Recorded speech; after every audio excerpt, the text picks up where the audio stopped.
speaking of delivering, Australian Test cricket has a brand new hero. Straight back to the ground. Scotty Boland has taken five. Edge taken. Boland. Unbelievable. Knocks over the England skipper. Scotty Boland is living out his dreams at the MCG. And what a dream and what a result it was yesterday. Scott Boland took 6 wickets in his Test debut, that is the second innings, stealing and sealing Ashes glory for the Aussies. And CEO of Cricket Australia, Nick Hockley, joins us now from the MCG. Nick, good morning to you. Let's start with the man of the moment, Scott Boland. Did you know he'd be this good? Morning, Charles. Thank you for having me. It was just an incredible day, incredible performance, and I think for Scott to take 6 for 7 with the Jolly Muller medal in front of a home crowd, over 140,000 through the gates in 2.5 days, you couldn't script it. And I think that's been the feature of this series so far, is that everyone has contributed, and when people have been given an opportunity, they've stepped up, and Scotty certainly did that yesterday. Oh, he sure did, and we saw his beautiful family celebrating there as well. And I mean, I guess he's not young in cricket terms, at least, at the age of 32. It has been a bit of a journey for him. What does this all mean, do you think? Well, I think he's, as you say, he's had a great journey in first-class cricket, and we've seen, and we've had 3 debutants through this series, and I think what it shows is that the pathways, the systems are working, and we've just got incredible strength in depth, and that's across the men's programme and the women's programme. So we've got some hugely important cricket coming up. We've come off the back of a T20 World Cup win. Okay. We're hosting the next men's T20 World Cup. So it's a great day for Australian cricket yesterday. You mentioned depth. Does that performance guarantee him a spot in the Sydney Test? Well, I think George Bailey and his national selection panel, they've got a difficult task ahead of them over the course of the next week. I think it's a fantastic problem to have, and as I say, whether it's Michael Neser, Scott Boland, those that have been given an opportunity have really stepped up. So I think particularly in these COVID times, we saw what happened with the captain had to sit out the second test. So it's just fantastic to have such strength in depth as we go forward to Sydney and Hobart. But certainly George Bailey, JL, Tony Dodemaide, they've got some difficult decisions ahead of them.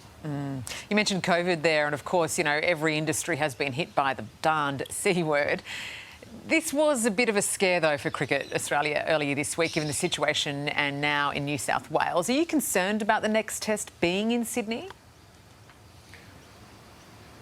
We're not concerned. We've been working through COVID for over 18 months now. We've got a fantastic medical team, great working relationships with each of the venues and the health department. So we had a reasonably close call with a couple of the England staff and their families testing positive, but through that whole process, everybody stayed really calm. The procedures and the protocols kicked into gear, and we were able to continue the test. So we're confident that we'll be able to do that for the remainder of the series. And we've also then got the Women's Ashes. We're midway through the Big Bash, so I'm just really proud of the incredible work that's going on behind the scenes, and it's just great to see the smiles on the faces yesterday of the crowd. A really special moment in Ashes history, and that's why it's all worth it. I hate to go back to the COVID well again, but are you prepared for a potential outbreak if it happens in Sydney, given how close you were in Adelaide with Pat Cummins, how close you were in Melbourne with the British support staff? Yes, absolutely. As I said, we've got really established protocols. We've got a very comprehensive testing regime. We've got fantastic medical staff. We're working very closely with the health authorities. And it is a day-by-day proposition. The players are used to this. They're very well drilled. They're being extra vigilant. So, as I said, we can only take it a day at a time, but we're very confident in our protocols. And this, Nick, of course, has been one of the worst performances by the English team in Australia for decades now. Do you think we can take the series out 5-0? Do we give them a chance? Well, I think it's obviously been a tough tour so far for the English. I think we saw a really strong performance to bowl England out on on day 2, but ultimately the Aussie bowlers were just too good. You know, I think the team, Paddy and the team, will be enjoying a couple of extra days off now, but I know they're very determined to take this form through to Sydney and then on to the first ever Ashes Test at Hobart. Come on, you can say it. You can say 5-0. We'll allow it. No, well, I think you know, we want to win every match we play. Oh, that's very diplomatic, isn't it?